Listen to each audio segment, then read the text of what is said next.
नमस्ते विद्यार्थियों, आज हम सामान्य विज्ञान में घटक 18 ध्वनि की निर्मिति का अध्ययन करेंगे।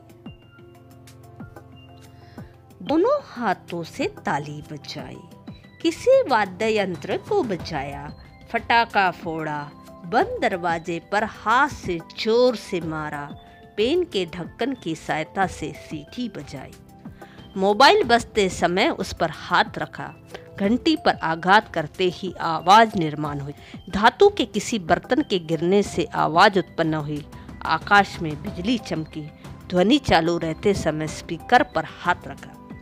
उपयुक्त उदाहरणों से हमें स्पष्ट होता है कि विभिन्न घटनाओं के कारण ध्वनि का निर्माण हुआ। कुछ उदाहरणों में वस्तु के कंपन करने से ध्वनि का निर्माण हुआ। उदाहरण के लिए घंटी, वाद्य का तार या पर्दा। फटाका फोड़ना, ताली बजाना, बिजली का चमकना जैसे कुछ उदाहरणों में कंपन प्रत्यक्ष रूप से महसूस नहीं होते, लेकिन वहां भी कंपन निर्मित होते हैं। ये सभी कंपन हवा के अणुओं को दिए जाते हैं और ध्वनि निर्मित होती है। तालाब के स्थिर पानी में पत्थर फेंकने पर लहरों का निर्माण होते हुए और उन्हें किनारे तक जाते हुए तो तुमने देखा होगा। कंपन इसी प्रकार हवा से हमारे तक पहुंचते हैं और ध्वनि हमारे कान तक पहुंचती है, जिससे हमें सुनाई देता है। पिछली कक्षा में तुमने सीखा है कि ध्वनि कैसे निर्मित होती है और वह किसी माध्यम से संचरित होकर हम तक पहुंचती है और हमें सुनाई देती है। तुमने यह भी देखा है कि ध्वनि के निर्माण के लिए वस्तु में कंपन होना आवश्यक होता है। प्रस्तुत प्रकरण में कंपन का अर्थ, ध्वनि का कम अधिक तारत्व, ध्वनि की तीव्रता और प्रबलता, इन संकल्पनाओं को हम जान लेंगे। कोई गायक गाने के पूर्व वाद्य यंत्रों को सुर में लगाता है, अर्थात वह क्या करता है? कोई गायक गाना शुरू करने के पूर्व तानपुरे के तार के तनाव को कम ज्यादा करके स्वर लगा लेता है। तबला वादक उसके तबले की खिट्टियां कर चमड़े का तनाव बढ़ाता है या कम करता है और स्वर लगा लेता है। गायक कौन से तारत्व में गाना गाने वाला है, इसे हारमोनियम वादक जान लेता है। स्वर मिलाना अर्थात स्वर की उच्चता, गायक कौन से तारत्व में गाना गाने वाला है, इसे हारमोनियम वादक जान लेता है। स्वर मिलाना अर्थात स्वर की उच्चता मिला लेना होता है। भारतीय संगीत में सा रे ग म प ध नि ये स्वर चढ़ते क्रम की उच्चता के हैं। विज्ञान की परिभाषा में उसी उच्चता को आवृत्ति कहते हैं। तानपुरे से तंतुवाद्यों के तार छेड़ने पर तार कंपन करते हुए दिखाई देते हैं। कंपित होते समय तार के दोनों सिरे स्थिर रहते हैं। कंपन करते हुआ तार मध्य स्थिति से एक ओर जाकर पुनः मध्य स्थिति में आता है। तार की ऐसी गति पुनः पुनः निश्चित समय के पश्चात होती रहती है। इस गति को निश्चितकालीन गति कहते हैं। किसी भी वस्तु के लयबद्ध कंपन के कारण ही ध्वनि का निर्माण होता है।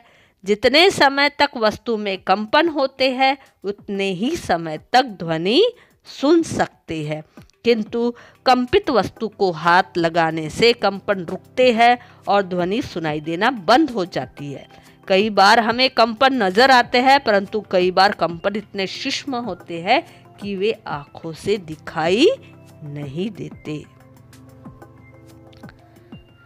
ध्वनि निर्माण करने वाले ऐसे कंपनों का अध्ययन एक सरल दोलक की सहायता से किया जा सकता है।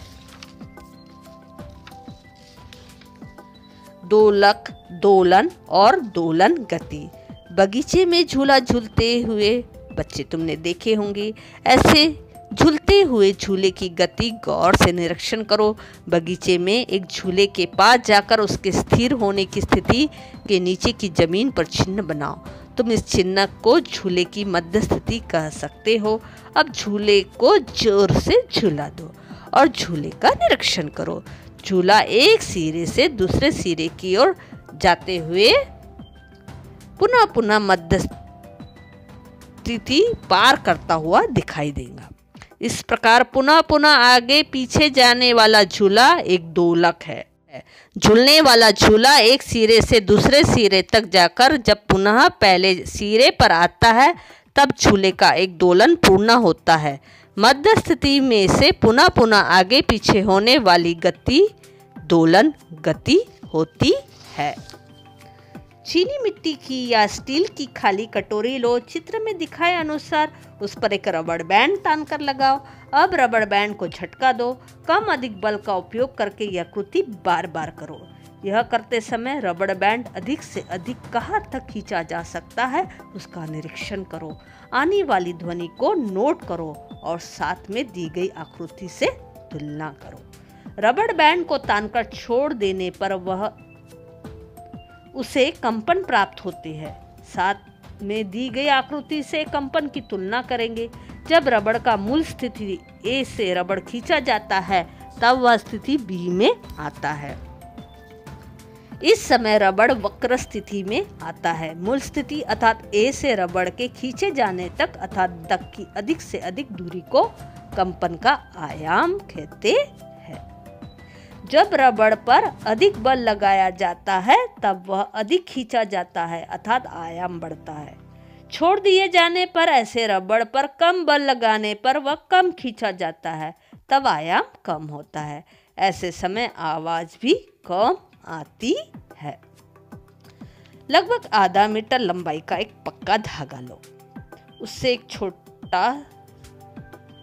एक छोटा सा लोहे या लकड़ी का गोल बांधो और चित्र में दिखाए अनुसार उसे आधार पर हमें लटकाओ। इस दोलक को लोलक कहते हैं। लोलक को दोलन गति दो। लोलक की मध्य स्थिति ए से स्थिति बी या स्थिति सी तक की अधिकतम दूरी को दोलन का आयाम कहते हैं। आकृति में ए बी तथा ए दोलन का आयाम है।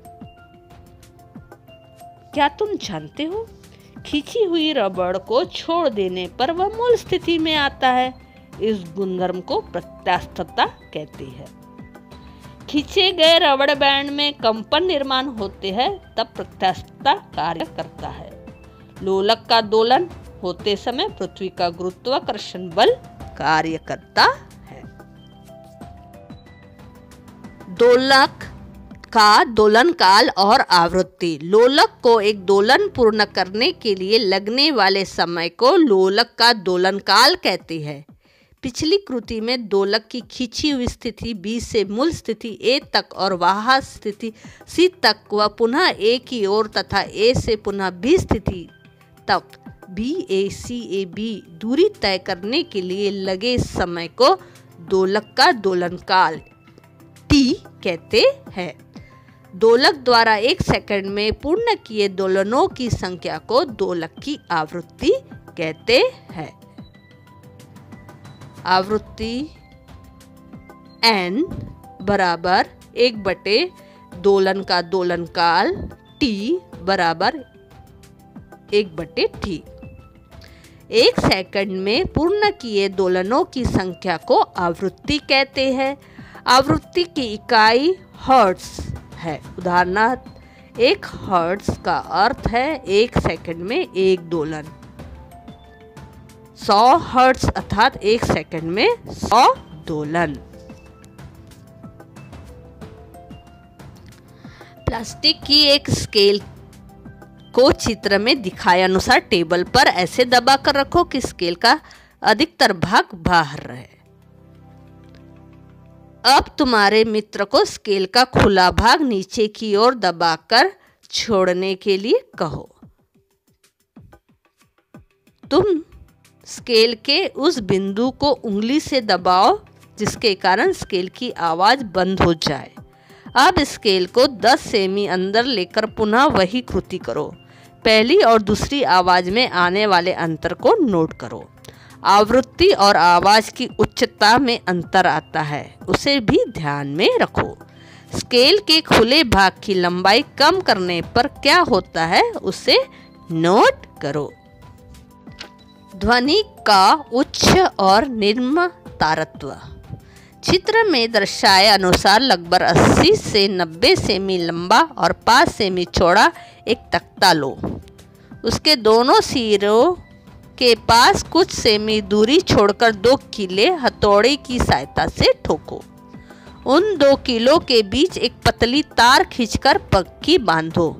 चित्र में दिखाए अनुसार कीलों के पास तार के नीचे दोनों सिरों पर लकड़ी या प्लास्टिक का एक एक त्रिभुजाकार गुटका सरकाओ और तार को एक हल्का सा धक्का दो। क्या तुम्हें आवाज सुनाई दी? क्या वह तार कंपित होता है? उसका निरीक्षण करो। अब लकड़ी के 2/3 चौकोन गुटके एक सिरे के त्रिभुजाकार गुटके के नीचे ऐसे सरकाओ कि तार की लंबाई में कोई अंतर न आए। लकड़ी के गुटके के कारण तार के तनाव में कुछ परिवर्तन आता है। अब उंगली की सहायता से तार को हल्का सा धक्का दो और ध्वनि सुनो। कंपनों की ओर ध्यान दो। कंपनों की आवृत्ति में क्या अंतर महसूस हुआ उसे नोट करो। प्रेक्षणों के आधार पर क्या ज्ञात हुआ? तार का तनाव बढ़ाने पर आवृत्ति बढ़ती है और तनाव कम करने पर आवृत्ति कम होती। तनाव अधिक होने पर आवाज उच्च होती है और तनाव कम होने पर आवाज निम्न होती है। इसे ही ध्वनि का उच्च और निम्न तारत्व कहते हैं। ध्वनि की तीव्रता, ध्वनि की प्रबलता। ध्वनि की सौम्यता, उच्चता बताने के लिए ध्वनि की तीव्रता और ध्वनि की प्रबलता इन 2 पारिभाषिक संज्ञाओं का उपयोग किया जाता है। ध्वनि की तीव्रता ध्वनि के कंपनों के आयाम के वर्ग के समानुपाती होती है। उदाहरण के लिए आयाम को 2 गुना करने पर ध्वनि की तीव्रता 4 गुनी होती है। ध्वनि की प्रबलता को डेसिबल इकाई से मापा जाता है। ध्वनि की तीव्रता का उपयोग करके गणितीय सूत्र में डेसिबल इस ध्वनि की प्रबलता का मान ज्ञात किया जा सकता है। अलेक्जेंडर ग्राहम बेल नामक वैज्ञानिक के कार्यों को सम्मानित करने के लिए ध्वनि की प्रबलता की इकाई का नाम डेसिबल डीबी रखा गया है।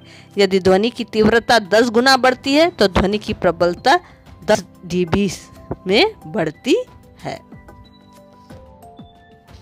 क्या तुम जानते हो सुनाई देने की शुरुआत 0 डीबी, सामान्य श्वासोच्छ्वास 10 डीबी, 5 मीटर दूरी में फुसफुसाना 30 डीबी, 2 व्यक्तियों के बीच सामान्य रूप से संवाद 60 डीबी, व्यस्त यातायात 70 डीबी, सामान्य कारखाने 80 डीबी, जेट इंजन 130 डीबी, शोर होने की शुरुआत 120 डीबी, 1000 हर्ट्ज आवृत्ति और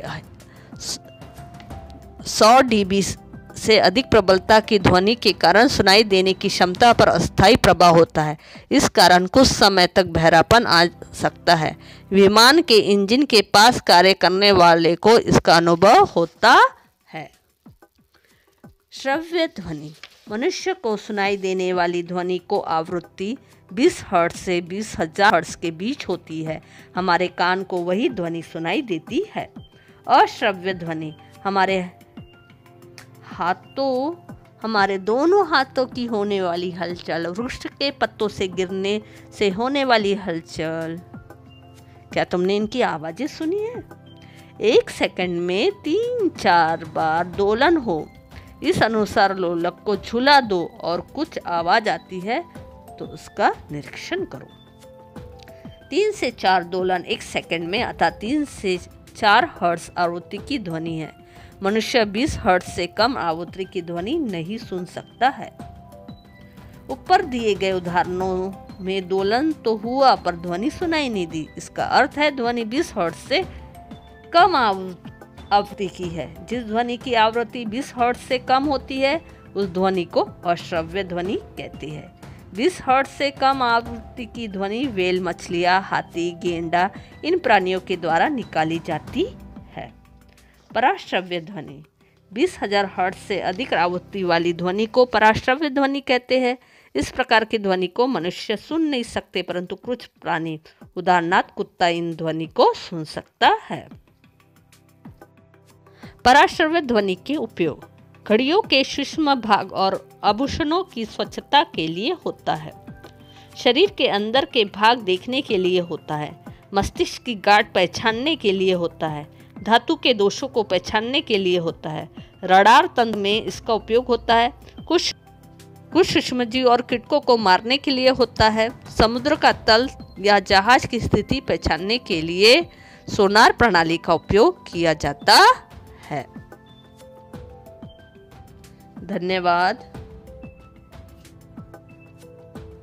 लाइक, सब्सक्राइब और शेयर जरूर कीजिए।